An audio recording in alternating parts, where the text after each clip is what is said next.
we will discuss an important topic of financial market, that is share market. Students, share market में invest करने से पहले उसके लिए प्रॉपर नॉलेज लेना बहुत ज़रूरी है. तो शेयर मार्केट का पहला रूल है इज नॉलेज. इसके बाद student, how to calculate a business worth. आप जब भी किसी कंपनी में पैसा लगाएंगे तो उसका पहले बिजनेस वर्थ जान लेना बहुत ज़रूरी है.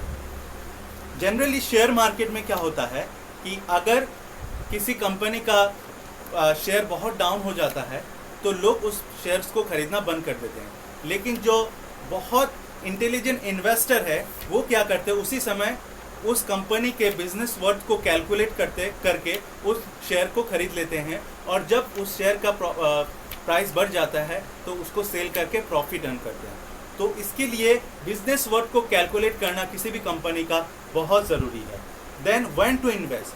फाइनेंशियल मार्केट में कब इन्वेस्ट करना है, शेयर मार्केट में स्पेशली, उसमें बहुत इम्पोर्टेंट है आपको जानना कि कब इन्वेस्ट करना है, और उसके लिए प्रॉपर नॉलेज का बहुत ज़रूरी है.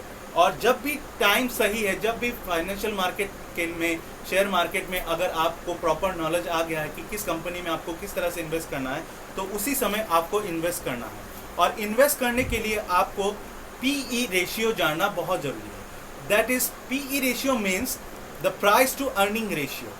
Suppose student, there are two companies, number A company, number B company. Number A company and number B company have invested 10 crore each. दोनों ही कंपनी ने 10 करोड़ रुपए इन्वेस्ट किया है मार्केट में, और लेकिन नंबर ए कंपनी को 1 करोड़ रुपीस का प्रॉफिट हुआ है और नंबर बी कंपनी को 50 लाख रुपीस का प्रॉफिट हुआ. यहाँ पे दोनों ही कंपनी ने 10 करोड़ रुपीस का इन्वेस्ट किया था, लेकिन नंबर ए कंपनी को कितना प्रॉफिट हुआ, 10 करोड़ में से 1 करोड़, और नंबर बी कंपनी को कितना प्रॉफिट हुआ, 50 लाख. यहाँ पे स्टूडेंट, अगर जो भी कंपनी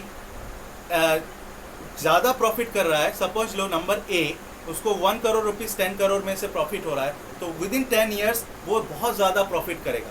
लेकिन number B company less profit करेगा, बिकॉज वो 10 करोड़ में ओनली 50 लाख प्रॉफिट कर रहा है. जो भी कंपनी, समझ लो ए कंपनी जो भी प्रॉफिट 10 साल में कर रहा है, वही कंपनी बी कंपनी 20 साल में वही प्रॉफिट अर्न करेगा. क्योंकि नंबर ए कंपनी 10 साल, पहला साल में 1 करोड़ रुपया प्रॉफिट किया, हर साल में वो 1 करोड़ करके 10 साल में 10 करोड़ रुपया प्रॉफिट करेगा. वहाँ पे ही नंबर बी कंपनी 50 लाख रुपये अगर प्रॉफिट किया तो 10 साल में वो 5 करोड़ रुपीस ही प्रॉफिट करेगा. इसी को कहते हैं प्राइस टू अर्निंग रेशियो. यही कैलकुलेट करके आप शेयर मार्केट में प्रॉफिट अर्न कर सकते हैं. इसके बाद आता है रिटर्न ऑन एसेट रेशियो, उसको कहा जाता है ROA. तो यहाँ पे भी हमें बहुत ज़्यादा देखने का ज़रूरत है कि प्राइस टू अर्निंग रेशियो किस तरह से कैलकुलेट करके हम अपने रिटर्न्स ऑन एसेट देखें, मतलब ROA. Okay student, so these are the some tools of to invest in share market. Okay students, in the next topic we will discuss money market.